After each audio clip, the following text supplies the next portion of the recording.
anything which is done by the government or presented by the government is not is very arbitrary or is not in very favor of लेकिन NGO सिर्फ government की policies को पहुंचाने के अलावा वो government की help के लिए भी काम करते हैं कि बहुत से ऐसे इश्यूज होते हैं जो गवर्नमेंट उन पे काम कर भी रही होती है, लेकिन वो डोनेशन जो होता है वो इतना लोग करते नहीं है क्योंकि उनका खुद का पैसा वेस्ट होता है, ऐसा उन्हें लगता है। आप बोलोगे कि यार मैं तो सॉफ्टवेयर इंजीनियर करके मैं 15 लाख का पैकेज कमा लूंगा, यहां पर मुझे 5 लाख मिल रहे हैं।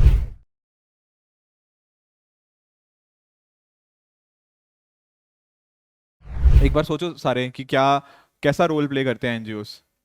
क्या एक्चुअल में उनकी जो पब्लिक सर्विस डिलीवरी है वो अच्छी है, नहीं है, या कुछ खामियां हैं उनमें, कैसे उनको ठीक करना है, ये है। ठीक है, 2021 में मेंस में क्वेश्चन आया था, 19 में भी आया हुआ, उससे पहले 1918 में। तो GS2 का आपका ये टॉपिक है, एनजीओस।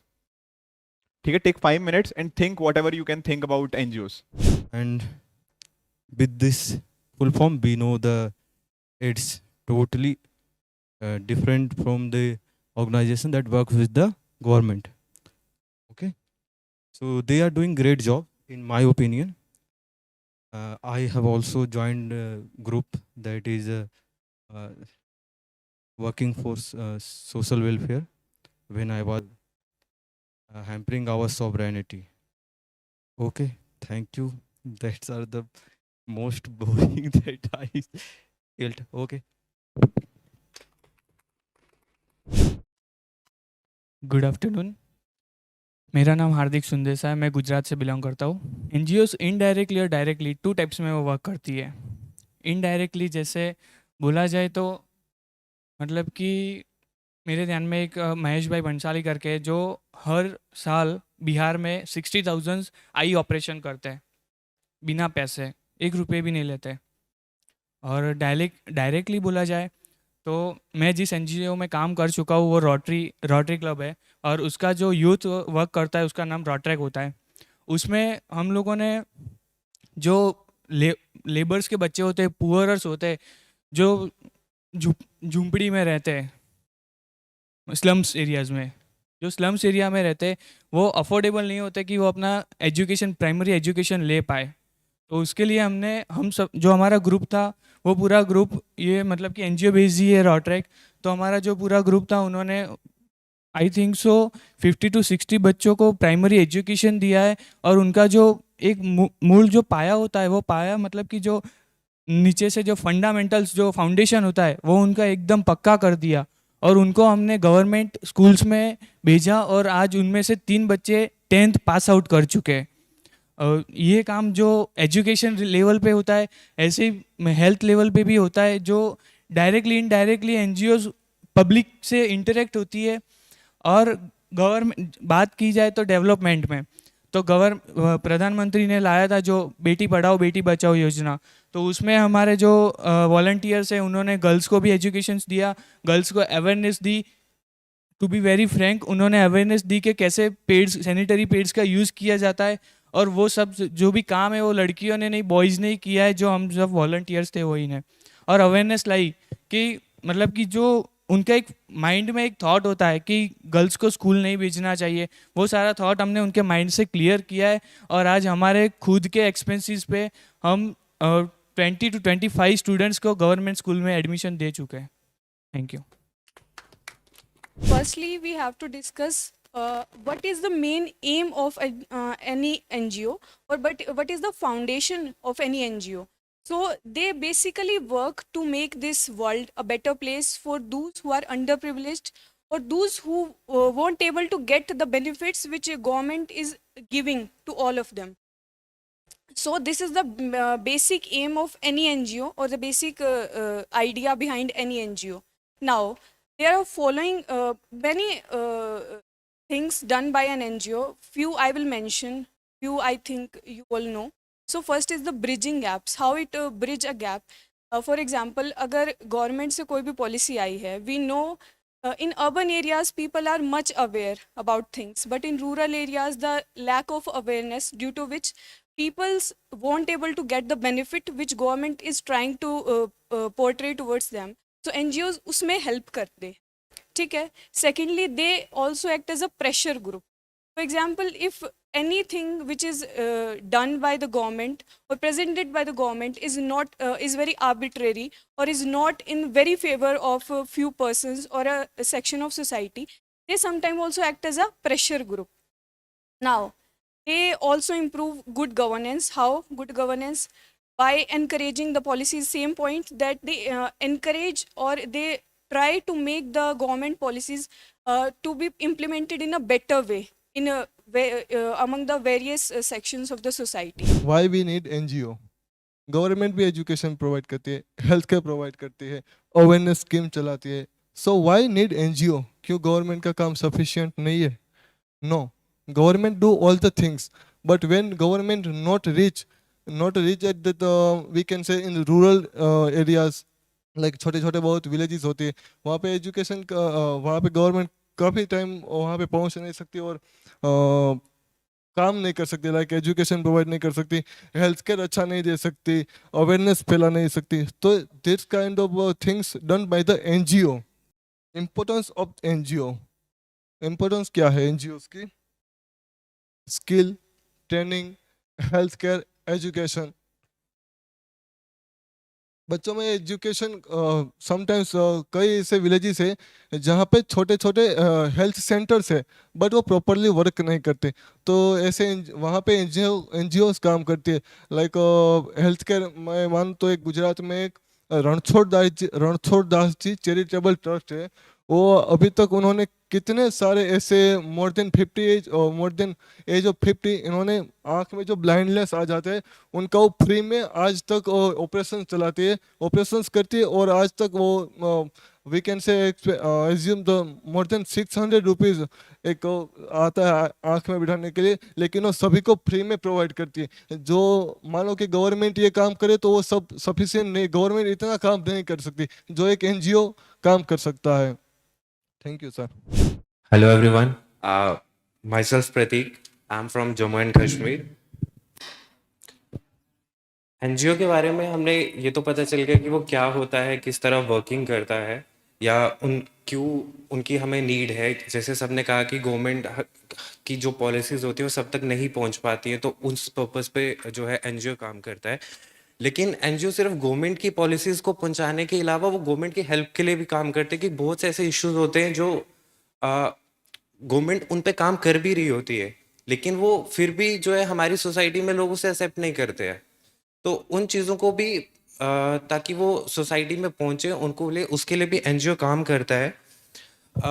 मैंने पर्सनली 2 एनजीओज के साथ काम कर रखा है. तो एनजीओज में बहुत सी प्रॉब्लम्स जो है फेस करनी पड़ती हैं, और सबसे बड़ी प्रॉब्लम फेस करनी पड़ती है सोसाइटी में जो लोगों की थिंकिंग है. कई बार आप अच्छा काम कर रहे होते हो लेकिन लोग उस चीज़ को एक्सेप्ट नहीं करते हैं. जैसे मैंने एक एसिड अटैक विक्टिम्स का एनजीओ है शी रोज करके, मैं उसके साथ काम कर रहा था. तो उस पे ये है कि जो एसिड अटैक स्पेशली फीमेल्स जो है उनकी हेल्प करते हैं, क्योंकि काफ़ी जो हमारी सोसाइटी है उनको ना तो वो किसी तरह का कोई एम्प्लॉयमेंट उनको नहीं मिलता है, वो फाइनेंशियली उनको डिपेंडेंट होना पड़ता है. तो इसलिए उस एनजीओ ने इंडिपेंडेंटली रेस्टोरेंट्स वगैरह ओपन करे ताकि जो एसिड अटैक विक्टिम्स हैं वो उसमें खाना वगैरह बनाएं, अपना रेस्टोरेंट को चलाएं और अपनी अर्निंग करें. तो उनकी काफ़ी ब्रांचेस खुल रखी थी, लेकिन सोसाइटी ने उसको इस तरह लिया कि उनकी अपीयरेंस अच्छी नहीं है, कि उनके ऊपर अगर एसिड अटैक विक्टिम्स है तो उनकी लुक्स अच्छी नहीं है. इन चीज़ों को करके लोगों ने वहाँ पे रेस्टोरेंट में आना ही नहीं ज़रूरी समझा. वो उन्होंने उसको सपोर्ट ही नहीं करा, वो वहाँ पे आकर के खाना खाना पसंद ही नहीं कर रहे थे, जिस वजह से काफ़ी ब्रांचेस हमें अपने रेस्टोरेंट की जो है बंद करनी पड़ी. तो इस तरह की थिंकिंग को मिटाना और उसके लिए भी जो है एनजीओज का काम करते हैं कि जो सोसाइटी में वो पुरानी विचारधाराएं हैं जिनको वो छोड़ना नहीं चाहते उनको रिफॉर्म करने के लिए भी जो है एनजीओज काम करते हैं. और सेकेंड चैलेंज जो सबसे बड़ा है वो फंड्स का रहता है. हम लोग जो है वैसे ही मतलब स्पोर्ट बहुत कम लोग करते हैं. जो बड़े हाई लेवल के जो मतलब जिन पे काफ़ी बड़े मतलब अच्छी कंपनीज ने जो एनजीओज को स्टार्ट कर रखा उनको तो फंड्स की कोई दिक्कत नहीं रहती, लेकिन जो ग्राउंड लेवल पे ब्लॉक्स में विलेजेस में छोटे छोटे एनजीओज चल रहे होते हैं उनको फंड्स की बहुत दिक्कत आती है। और मुझे लगता है कि जो ग्राउंड लेवल पे काम कर रहे होते हैं उन्हें ज़्यादा प्रॉब्लम्स का पता होता है, तो वहाँ पे जो फंड्स का चैलेंज रहता है। और हमें चैलेंज रहता है वॉलेंटरली लोग पार्टिसिपेट करते ही नहीं है कि वो एनजीओ का पार्ट बने। तो वहाँ पे जब हमारे पास अगर ज़्यादा मेंबर्स नहीं होंगे तो हम कम लोगों तक पहुंच पाएंगे। तो एनजीओ में ये एक चैलेंज रहता है कि बहुत कम लोग एनजीओ के साथ जुड़ना चाहते हैं। अगर आप बुला भी लोगे कि हाँ आज हम इस दिन कोई ड्राइव रख रहे हैं, हमने वहाँ पे जाना है करना है, तो लोग नहीं आएंगे कि हाँ हम कोई अपने अपने काम में डिफरेंट डिफरेंट वहाँ पे मैं बिजी था, इस तरह करके इन चीज़ों को वो टाल देते हैं। तो इस तरह के काफ़ी चैलेंजेस हैं जो एनजीओ को फेस करने पड़ते हैं। Thank you.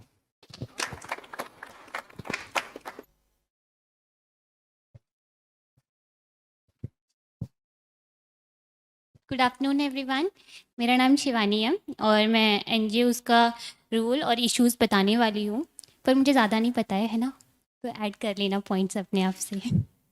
एनजीओज़ जो होते हैं वो नॉन गवर्नमेंटल ऑर्गेनाइजेशंस होती हैं जो हमारी सोसाइटी के सोशल वेलफेयर के लिए वर्क करती हैं, है ना। तो ये कई सारे इश्यूज़ पर वर्क करती हैं, जैसे इन्वायरमेंटल इश्यूज़, है ना, लॉ इन्फोर्समेंट के लिए भी काम करती हैं, वर्क। और ये इनका जो ऑर्गेनाइजेशन होता है वो लोकल, नेशनल और इंटरनेशनल लेवल पे वर्क करता है ना। ये ट्राई करती हैं कि सोसाइटी में रिफॉर्म्स लाने के लिए, क्योंकि जो भी चीज़ें गलत हो रही हैं या फिर करप्ट चीज़ें हैं उनको सुधारने की कोशिश करती है ना। और ह्यूमन राइट्स के अंडर ये काम करती है, मतलब ह्यूमन राइट्स को भी प्रमोट करती है। एजुकेशन के लिए तो काम करती है। और हाँ, ये इश्यूज़ क्या क्या हैं, नहीं, प्रोग्राम भी ऑर्गेनाइज करती है। अगर कोई भी हमारे सोसाइटी में अनइक्वालिटी हो रही है या फिर कोई भी रिफ़ॉर्म इन्हें करना है, तो उस रिफ़ॉर्म को करने के लिए ये प्रोग्राम ऑर्गेनाइजेशन करती है, जिसमें कई सारे लोग पार्टिसिपेट करते हैं। और कई सारे इश्यूज़ भी इसे फेस करने पड़ते हैं एनजीओज़ को, जैसे कि टेक्नोलॉजिकल इश्यूज़। हाँ, तो इश्यूज़ हैं, ये बजट नहीं कर पाते हैं, खुद को फाइनेंस नहीं कर पाते हैं, और जो लोग डोनेशन करते हैं वो भी बहुत कम डोनेशन करते हैं, क्योंकि मोस्टली डोनेशन जो होता है वो इतना लोग करते नहीं है, क्योंकि उनका खुद का पैसा वेस्ट होता है, ऐसा उन्हें लगता है ना, ऐसा उन्हें लगता है, मुझे नहीं लगता है।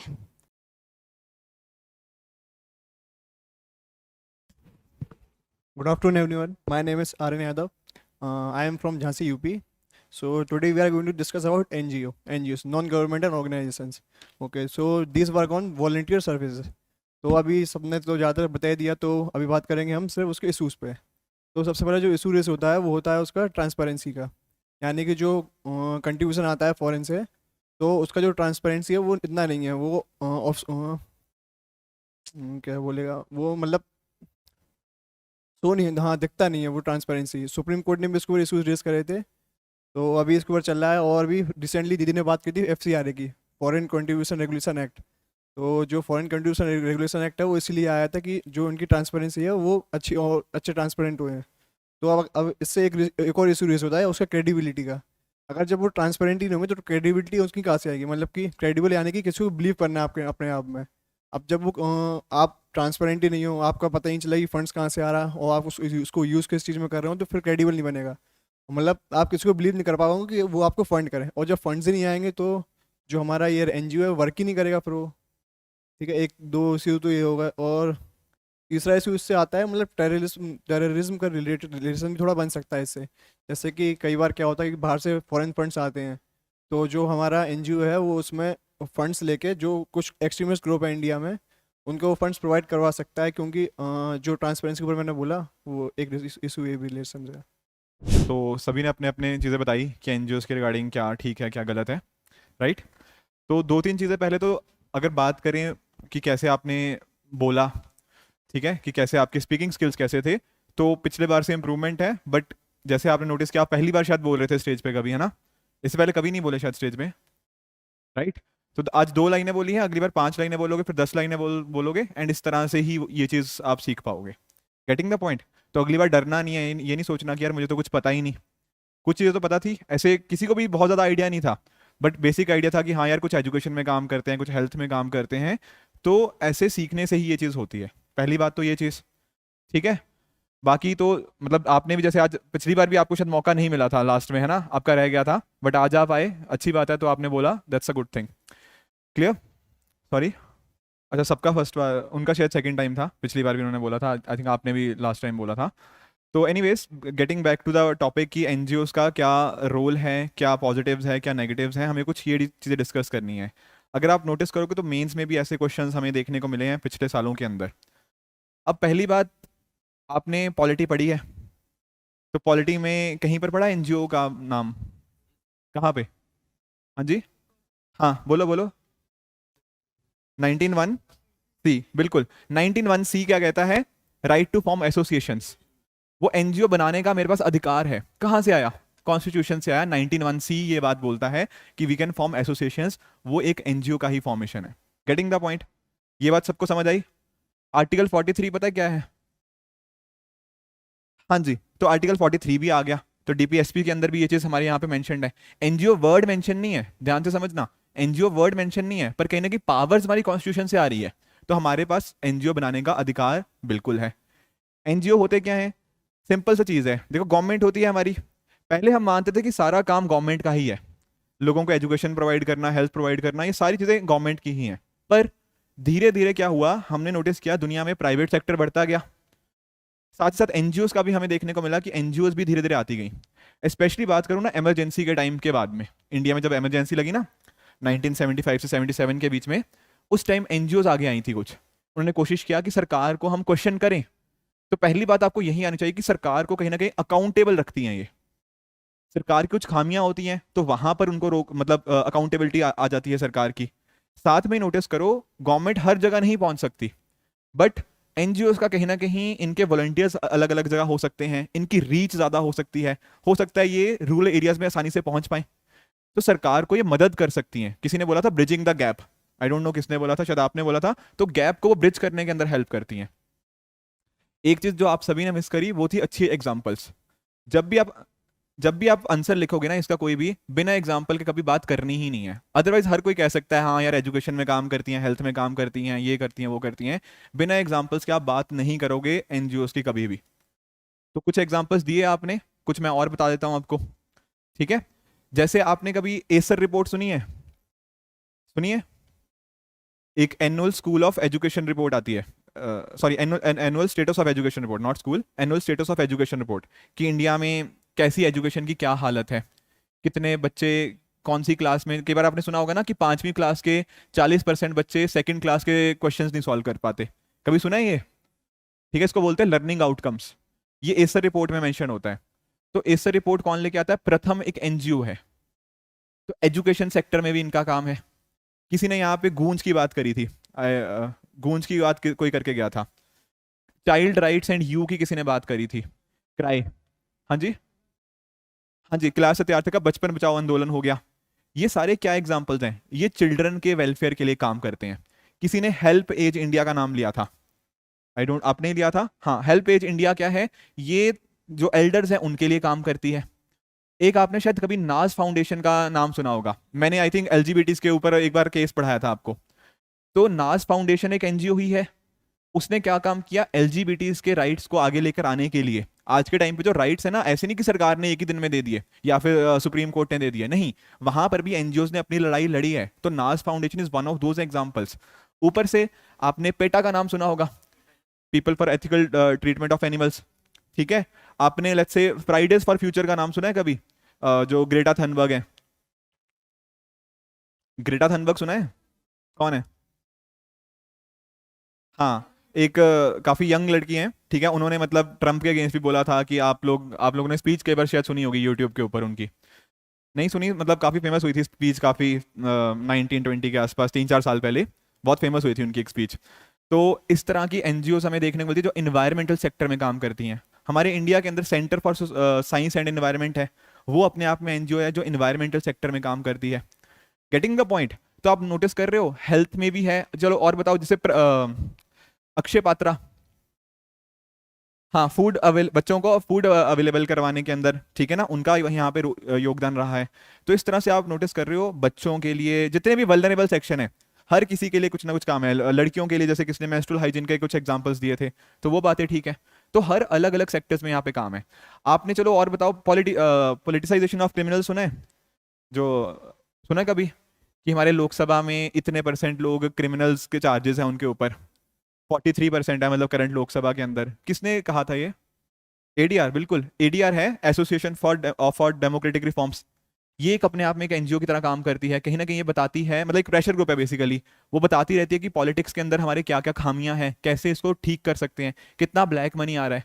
तो आप नोटिस कर रहे हो हर सेक्टर में इनका काम है, सिर्फ यहाँ पे एजुकेशन हेल्थ की बात नहीं हो रही, अलग अलग डाइवर्स इन्वायरमेंट हो गया, जहां भी आप सोच सकते हो आपको उसके कॉरस्पॉन्डिंग एग्जांपल्स देखने को मिल जाएंगे। बचपन बचाओ आंदोलन किसी ने बात करी थी, या फिर ना नर्मदा बचाओ आंदोलन के अंदर एनजीओस ने काम किया। तो इस तरह से एनजीओस का काम बहुत ही डाइवर्स है, कह सकते हो। एक तरह में चेक करना पड़ेगा रामाकृष्ण मिशन का, अगर उन्होंने रजिस्टर किया होगा तो आई थिंक होंगे वो, ठीक है। तो इस तरह से कहने का पॉइंट ये है कि एनजीओस का काम बहुत ही हमें डाइवर्स देखने को मिल जाता है, ठीक है। Is it clear? कोशिश मतलब उनकी करो, बाकी डाल सकते हो, ऐसा कुछ वो नहीं है। पर अगर मतलब मुझे अगर पता ही नहीं है किसी एनजीओ का नाम, तो मुझे ऐसा लगा कि आप कहीं नाम बना तो नहीं रहे, पर ये जो नाम बोले ना मैंने, ये सारे बहुत ही वेल नोन एनजीओज हैं। आपने बॉम्बे नेचुरल हिस्ट्री सोसाइटी का नाम सुना होगा, वो भी इन्वायरमेंट के अंदर बहुत अच्छा काम कर रही है।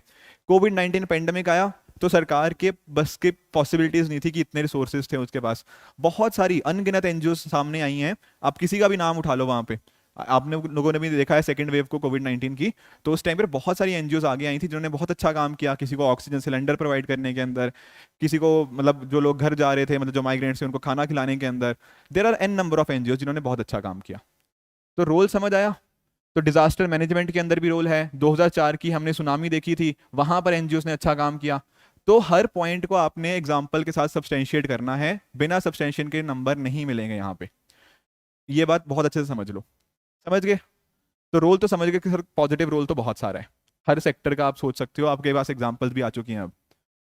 बोलो।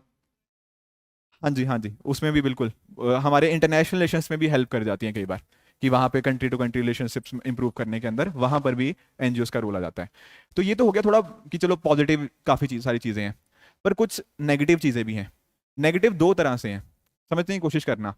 एक तो है कि एनजीओ को कुछ चैलेंजेस फेस होते हैं, और दूसरी चीज़ है एनजीओ की वजह से कुछ चैलेंजेस आते हैं। दोनों अलग अलग चीज़ें हैं। मैं पहला पार्ट समझाता हूँ कि एनजीओस को क्या दिक्कतें आती हैं। एनजीओस को दिक्कतें कुछ इस तरह से आती हैं, जैसे लेट्स से किसी ने बात करी ना फंडिंग की, पैसा ही नहीं है।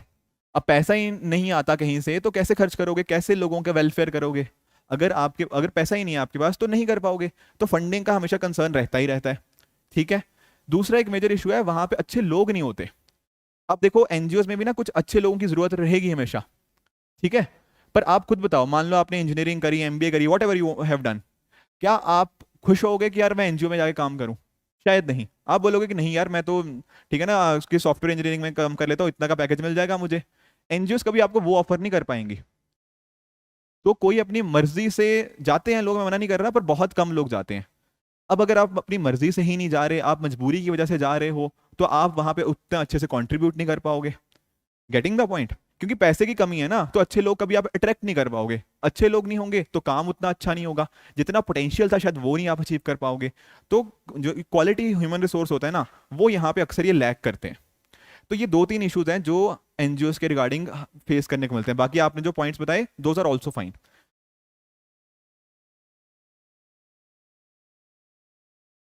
जी,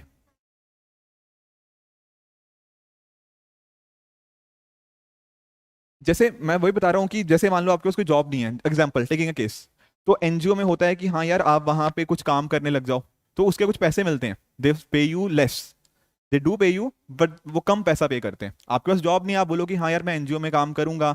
वहां पे एनजीओ में ऐसा मत समझना कि एनजीओ का काम सिर्फ कहीं ना कहीं लोगों के मतलब जैसे मान लो किसी भी एजुकेशन सेक्टर की बात कर रहे हैं, तो जरूरी नहीं है कि एजुकेशन के डायरेक्टली कंट्रीब्यूट हो सकता है। आप वहाँ पे कुछ रिसर्च का काम कर रहे हो, कुछ भी बैकएंड पे काम कर रहे हो, कुछ डेटा कलेक्ट करने का काम हो सकता है आपको सर्वे का काम दिया हो कि आपने घर घर जाके देखना है कि बच्चे कितने पढ़े लिखे हैं इस घर में, कितने गरीब हैं, कितने वो हैं, कितना न्यूट्रिशनल कैसा है। तो इसका आपको कुछ पैसा मिलता है। आप एक सर्वे फिल करवा के आओगे इस एरिया का, तो आपको एक सर्वे का मान लो 100 रुपया मिलता है, लेट्स से। तो इस तरह से आप जाते हो, पर वो पेमेंट कभी भी तो नहीं कहूंगा, बट उतना शायद उतना बराबर ना हो पाए। समझ रहे हो? आप बोलोगे कि यार मैं तो सॉफ्टवेयर इंजीनियर करके मैं 15 लाख का पैकेज कमा लूंगा, यहां पर मुझे 5 लाख मिल रहे हैं। हो सकता था आप स्किल्ड होते, पर स्किल्ड होने की वजह से आप दूसरे सेक्टर से ज्यादा अट्रैक्टेड रहते हो कुछ ही लोग होंगे जो कहीं ना कहीं इस सेक्टर के साथ बिलोंग करते हैं, उनका दिल करता है हाँ यार मैं एक्चुअल में ये चीज़ करना चाहता हूँ, तब वो शायद अट्रैक्ट होंगे, बट ऐसे परसेंटेज बहुत कम है। तो human resources something that NGOs do lack. Getting the point? तो ये तो हो गया चलो कि एनजीओज को क्या दिक्कतें आती हैं। एक दूसरा एस्पेक्ट है एनजीओज की वजह से दिक्कतें आती हैं। समझ पा रहे हो? एग्जाम्पल समझते हैं। जैसे फॉर एग्जाम्पल ना कि मान लो हमारी गवर्नमेंट है, गवर्नमेंट को कोई न्यूक्लियर पावर प्लांट लगाना है, न्यूक्लियर एनर्जी के लिए हमें एनर्जी जनरेट करनी है। अब न्यूक्लियर है तो कहीं ना कहीं इससे कुछ दिक्कतें भी आएंगी। पॉजिटिव चीज़ है न्यूक्लियर एनर्जी, पर न्यूक्लियर एनर्जी जब हम जनरेट करेंगे हो सकता है कुछ हार्मफुल गैसेस वहां से निकले, कुछ पर्टिकुलर वहां का आसपास का इन्वायरमेंट पोल्यूट हो, है कि नहीं? हाँ, तमिलनाडु में कुंदाकुलम एक करके एक न्यूक्लियर पावर प्लांट है, वहां पर बहुत मेजर प्रोटेस्ट हुए थे, ठीक है। अब वहां पर ये जो प्रोटेस्ट थे ना, हमारी गवर्नमेंट का ऐसा मानना है कि ये एनजीओज ने यहाँ पे भड़काया उनको, लोगों को, या कह लो जो भी है कह लो। तो कई बार क्या होता है ना, एनजीओज ना डेवलपमेंट के प्रोसेस के अंदर एक रुकावट का काम कर जाते हैं। कहीं पर मान लो कोयले का हमने प्लांट लगा रहे हैं, तो वो भी जरूरी है, ठीक है, कोयले से भी तो बहुत सारी रिक्वायरमेंट्स हमारी फुलफिल होती हैं, पर कोयले से एनवायरमेंट भी पोल्यूट होता है। तो ये एनजीओज वहां पर चली जाती हैं, बोलती हैं कि नहीं हम नहीं लगाने देंगे कोयले का पावर प्लांट। फिर क्या होगा, वो कोयले का पावर प्लांट कई सालों तक वहां पे बंद रहेगा, चलेगा नहीं, वहां प्रोटेस्ट चलते रहेंगे कई साल। इन दी एंड क्या हुआ, डेवलपमेंट हमारी हैम्पर हुई ना, हमारी कंट्री की डेवलपमेंट हैम्पर हुई। तो ऐसे बहुत सारे केसेस देखे गए हैं। कई बार हम सोचते हैं कि अच्छा जीएम क्रॉप समझते हो, जेनेटिकली मॉडिफाइड, काफी बार इसके फेवर में हमें जाना होता है कि हाँ जीएम क्रॉप्स लेकर आते हैं, पर एनजीओ आती है कि नहीं इससे तो गड़बड़ होती है, इसको मत करो, इसको स्टार्ट मत करो। तो न्यू क्रॉप जनरेट होती हैं, पर जीएम क्रॉप जब जैसे मान लो ना आपने कुछ नई वैरायटी लेकर आए, तो हो सकता है कि उसको खाने के बाद उसके लॉन्ग टर्म इम्पैक्ट हमें ना पता हो। जैसे सिर्फ इंडिया में भी जीएम कॉटन ही हम जो बीटी कॉटन है हम उसको ही लेकर आ पाए हैं, बाकी और नहीं लेकर आ पाए, क्योंकि उसकी वजह से क्या लॉन्ग टर्म इम्पैक्ट होंगे, उसकी जो ट्रेडिशनल वेराइटीज हैं कहीं वो ना खत्म हो जाए, ठीक है ना। आप ना किसी आप चेंजेस लेके आ रहे हो उसके जीन के अंदर, तो फ्यूचर इम्पैक्ट उसका क्या हो सकता है किसी को कुछ नहीं पता। तो इस तरह से कुछ प्रोटेस्ट वगैरह इनके द्वारा देखे गए हैं एंटी जीएम, जो मतलब जीएम क्रॉप्स के अगेंस्ट। तो ऐसे प्रोटेस्ट बहुत कॉमन होते हैं। एंड ऐसा देखा गया है कि इंडिया की जीडीपी 2 से 3% कहीं ना कहीं कम है, जो इसका पोटेंशियल था इन एनजीओस के प्रोटेस्ट की वजह से। पहली बात तो चलो ये हो गया। दूसरी बात और दिक्कतें क्या आ गई कि इनको बस पैसा आता है, ठीक है, पैसा आता है, पैसे को खर्च करते हैं, पर ये अपनी टैक्स रिटर्न्स फाइल नहीं करते। सिर्फ 10% एनजीओज हैं इंडिया में जो अपनी टैक्स रिटर्न्स को फाइल करती हैं कि अच्छा भैया पैसा यहाँ से आया, यहाँ पे हमने खर्च किया, इसको ऐसे यूटिलाइज किया। और ये मैं नहीं बात कर रहा, ये इंटेलिजेंस ब्यूरो की रिपोर्ट है, ठीक है ना, ये आईबी की रिपोर्ट कह रही है कि एक्चुअल में सिर्फ 10% ही हमारी एनजीओज होती हैं जो एक्चुअल में पूरा ब्यौरा देती हैं कि पैसा यहाँ से आया, पैसा ऐसे यूज किया, इसको ऐसे यूज किया, इस तरह से। अब अगर आप अपने जो लीगल डॉक्यूमेंट्स हैं उनको ही नहीं फुलफिल कर रहे, तो हमें कैसे पता कि आपके पास कितना पैसा आया, कहाँ यूज किया उस आपने। तो ये एक मेजर कंसर्न हो गया। बाकी आप जो एग्जांपल्स दिए थे आपने, कहीं ना कहीं कुछ रेडिकलाइजेशन में कर सकती हैं, इस तरह की चीज़ें भी हमें देखने को मिल जाती हैं एनजीओज के रिगार्डिंग। क्लियर हुआ पॉइंट? कुछ और किसी को पॉइंट ऐड करना था? जैसे मैं आपको एक एग्जांपल देता हूँ, हाँ जी, ग्रीन पीस और एमनेस्टी का, ठीक है। तो हमारी गवर्नमेंट ने इनको बैन किया है, ग्रीन पीस और एमनेस्टी को, आप लोगों ने देखा होगा, क्योंकि हमें लगता है कि यार कि ये नहीं, मतलब हमारे ना जानबूझ के हमारी गवर्नमेंट के अगेंस्ट काम कर रही हैं। कई बार कुछ आपने एनजीओ देखा होगा बोलते हैं कि इंडिया में ह्यूमन राइट्स वायलेट हो रहे हैं, कई बोलेंगे कि नहीं इंडिया तो एनवायरमेंट पोल्यूशन कर रहा है। तो इस तरह की चीज़ें, इंडिया की इमेज कई बार खराब करने की कोशिश करी जाती है। तो ये सारी एनजीओ इस तरह से भी, मतलब एनजीओ की वजह से भी प्रॉब्लम्स हमें देखने को मिल जाती हैं, ठीक है। बाकी आप लोगों ने जो बताया टेक्नोलॉजिकल इंटरवेंशन हो गया, those things are perfectly fine, ठीक है। एक बस आखिरी चीज़ है, मतलब सुप्रीम कोर्ट ने एक बार ऑडिट किया था कि 30 लाख एनजीओ का हम कहीं ना कहीं ऑडिट करें, और उनमें ज़्यादातर देखा गया था कि ऑडिट के अंदर एनजीओज के अंदर कुछ ना कुछ खामियां देखने को मिली, अपने पेपर्स पूरे नहीं थे, अपना प्रॉपर रिकॉर्ड मेंटेनेंस नहीं था। तो ज़्यादातर एनजीओज अपने रिकॉर्ड्स वगैरह को मेंटेन नहीं करती हैं। तो दो चीज़ें हमने देखी, एक एनजीओज की दिक्कतें और दूसरा था एनजीओज की वजह से दिक्कतें, ठीक है। मैं बिल्कुल मना नहीं कर रहा कि एनजीओज का इंपॉर्टेंट काम नहीं है, बहुत इंपॉर्टेंट काम है, सारे एग्जाम्पल्स देखे ना हमने, उसी तरह से दोनों यहाँ पर भी देखे कि उनकी वजह से और उनको क्या दिक्कतें फेस करनी पड़ती हैं। अब यहाँ पर हम कंक्लूजन क्या लिखेंगे? कंक्लूजन हमारा थोड़ा इसी सेंस में होगा कि हाँ एनजीओज का इंपॉर्टेंट काम है और हमें जरूरत भी है एनजीओज की। तो एनजीओज को ना एक पॉजिटिव वे में हमें लेके आना पड़ेगा। अब होता पता क्या है, हम देखते हैं कि अच्छा यार ये एनजीओज ना गलत काम कर रही हैं, हम एनजीओज के ऊपर लगाम लगा देते हैं, कुछ एनजीओज के ऊपर बहुत स्ट्रिक्ट एक्शन ले लेते हैं। तो वो नहीं होना चाहिए। कहते हैं ना कि मतलब all should not be painted with the same brush. Just because कि कुछ एनजीओज खराब हैं, हमें ये नहीं कहना चाहिए कि सारी एनजीओज खराब हैं। हमने दरअसल में ना एक, जैसे आप बता रहे थे, foreign currency regulation act, FCRA हम लेकर आए। बाहर से पैसा आ रहा है, हमने उसको रेगुलेट करने की कोशिश करी है। किस तरह से? हमने बोला कि अच्छा, आप एनजीओ हो तो आपको जो पैसा आएगा ना, अगर बाहर से पैसा आ रहा है तो सिर्फ SBI दिल्ली में आ सकता है। आपकी वहां पे आप अपना बैंक अकाउंट खुलवाओ SBI दिल्ली के अंदर, और कहीं नहीं खुलवा सकते। तो पहले ये दिक्कत आ गई, सिर्फ वहीं पे पैसा आएगा बाहर से। फिर आप कितना पैसा किसी और, मतलब आगे ना इनका सब नेटिंग का प्रोसेस होता है कि एक एनजीओ किसी और एनजीओ को दे सकती है आगे, उसके ऊपर रिस्ट्रिक्शंस लगा दी। हमने ऊपर से कह दिया कि हाँ, एनजीओ का जितना पैसा उनके पास आ रहा है उनमें से एडमिनिस्ट्रेटिव पर्पस होता है ना, एक एडमिन काम जो होते हैं, जैसे आपके यहाँ पे एडमिन ये सारा, तो इन लोगों के ऊपर 20% ज़्यादा खर्च नहीं कर सकते जितना आपके पास पैसा आया। अब उससे क्या होगा? अच्छे लोगों को पैसा नहीं दे पाएंगे, अच्छी सैलरीज नहीं दे पाएंगे।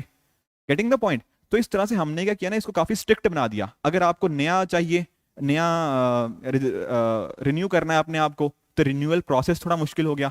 रजिस्ट्रेशन का हमने प्रोसेस थोड़ा डिफिकल्ट कर दिया है। तो हमने ना एनजीओ के ऊपर थोड़ा स्ट्रिक्ट एक्शन लिया है, क्योंकि हमने देखा कि IB ने भी बोला, इंटेलिजेंस ब्यूरो ने भी बोला, हमने और भी इनकम टैक्स वगैरह ने भी देखा कि हाँ, ये सारी चीज़ें नहीं करते, तो हमने थोड़ा स्ट्रिक्ट एक्शन लेने की बात करी है। तो आपको कंक्लूड थोड़ा इसी तरह से करना है। एनजीओ का इंपॉर्टेंट काम है, पर हमें एनजीओ को, सारी एनजीओ को एक नज़र से देखने की जरूरत नहीं है। जहां पर जो गलत काम कर रही हैं, हमारे इंडिया के डेवलपमेंट को हैम्पर कर रही हैं, उनके अगेंस्ट हम डेफिनेटली एक्शन ले सकते हैं, पर हमें इनको वेलकम करना चाहिए, क्योंकि इनका काफ़ी पॉजिटिव इम्पैक्ट भी है। काफ़ी, जैसे ना नर्मदा बचाओ आंदोलन की बात होती है ना, जैसे उसके, ठीक है, मैं मानता हूँ कुछ उन लोकल इश्यूज को इम्पोर्टेंट था उनको, पर अगर आप बोलोगे यार कि डैम ही मत बनाओ पूरे इंडिया में, वो गलत हो जाएगा ना। आप बोलोगे कि डैम ही मत बनाओ, वहां डैम बनने से क्या हो रहा है, लोगों को डिस्प्लेस करना पड़ रहा है, तो इंडिया की डेवलपमेंट थोड़ी ना रोक देंगे। आई अंडरस्टैंड, ट्राइबल्स को भी हमें कहीं ना कहीं उनको भी ऑल्टरनेट चीजें देनी पड़ेंगी, उनको भी रिहेबिलिटेट करना पड़ेगा, पर इसका मतलब ये नहीं हो सकता कि हम डैम बनाना बंद कर दें, या फिर हम अपना पूरा ना कुछ डेवलपमेंट ही बंद कर दें कि नहीं, उससे तो किसी ना किसी को दिक्कत आएगी। हर चीज बनाने से किसी ना किसी को तो दिक्कत आती है, ठीक है। अगर हर चीज पे हम प्रोटेस्ट करने लग जाएंगे तो that will be wrong for the countries development. तो दोनों के बीच में एक बैलेंस बनाने की जरूरत है, और अगर हम एनजीओ को अच्छे से यूटिलाइज करें, एक अच्छा इंपैक्ट भी आ सकता है। पर फिर से बोल रहा हूं, बिना एग्जाम्पल्स के आंसर नहीं लिखना है, हर पॉइंट के अंदर एग्जाम्पल होने चाहिए। अदरवाइज सिंपली कोई भी लिख सकता है कि हाँ, एजुकेशन के लिए काम करते हैं, हेल्थ के लिए काम करते हैं, XYZ पर्पस के लिए काम करते हैं, but with examples you have to write. हाँ जी, कुछ डाउट्स हैं आप बताओ, समझ पाए कि होलिस्टिकली हम कैसे एक टॉपिक को हम समझ सकते हैं, हल अलग अलग एंगल को हमने कवर करना चाहिए। हाँ जी जी, हाँ हाँ हाँ। देखो, ये ऐसे पॉजिटिव नेगेटिव एग्जैक्टली तो हम नहीं कह पाएंगे किसी भी चीज़ का। आई थिंक अभी सुप्रीम कोर्ट ने भी कुछ, हाँ हाँ हाँ हाँ, तो मैं वही कह रहा हूँ, इसको इतना इस वाले मुद्दों को आप ज़्यादा हाईलाइट मत करो, ठीक है। इसको आप ऐसे मत लिखना कि हाँ पॉजिटिव है नेगेटिव है। आप जो उनके पॉजिटिव काम है, आप कहीं ना कहीं वो गिना सकते हो कि एनिमल्स के अच्छे ट्रीटमेंट के लिए जो काम करती हैं, उनका आप पॉइंट दे सकते हो, ठीक है। क्लियर है? हाँ जी, ठीक है। तो जिन लोगों को आज थोड़ा बोलने में दिक्कत आई है, डोंट वरी, अगली बार भी ऐसे ही आना, ठीक है। और डरना नहीं है पहली बात तो, कि यार मतलब क्या हो जाएगा, क्या हो जाएगा, ज़्यादा से ज़्यादा कुछ भी नहीं होगा, ठीक है। हाँ जी,